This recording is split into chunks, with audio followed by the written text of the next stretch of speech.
I think it I think it was basically a love of reading that triggered it all, though.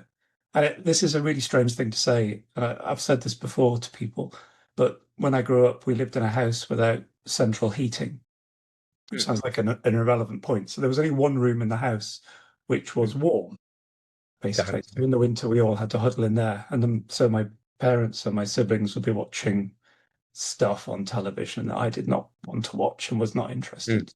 So I would just hide in the corner reading books, basically. You know, Yeah, yeah, I would read Asimov books and Arthur C. Clarke books and escape from the yeah. world.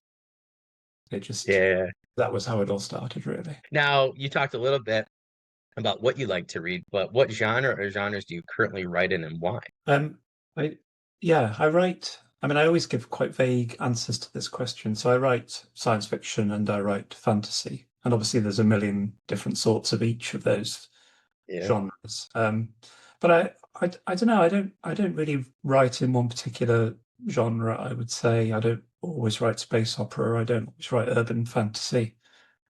I tend to switch between the two, I think. That's been my experience. I find if I'm in the middle of a fantasy book, for example, I kind of long to write some science fiction where, Interesting. I've got science to tell me what is going on in the world. And then when I'm writing Yeah. science fiction, I'm like, I really want to write some fantasy where I can just have magic that, makes stuff work that I want it to Yeah, yeah, yeah. work. So I move between the two. So I wouldn't say I'm a grim dark this or any particular sort of science fiction. I like to, as we'll probably come on to, I'd like to move around basically. And my Yeah. my sort of writing hero was always Ursula Le Guin. And obviously Oh man, yeah. she would write all sorts of stuff, whatever.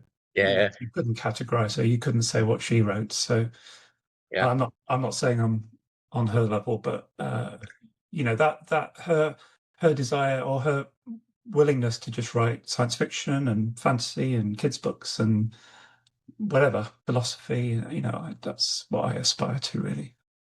I just thought Yeah, she was yeah. fantastic. Oh, she was so cool. And I didn't have trouble reading, but I had trouble reading what they wanted me to read because there was nothing that I wanted to read. So I discovered her first book, and God, if I could go back to freshman year and reread, that book for the first time again, kind of like in seventh grade, go back reread The Hobbit, that would just be super awesome. But I could not believe how much world building and the Yeah, gravitas, that you felt with the magic system in a book yeah. that wasn't very big, for any of them. Yeah, she was super cool. Right.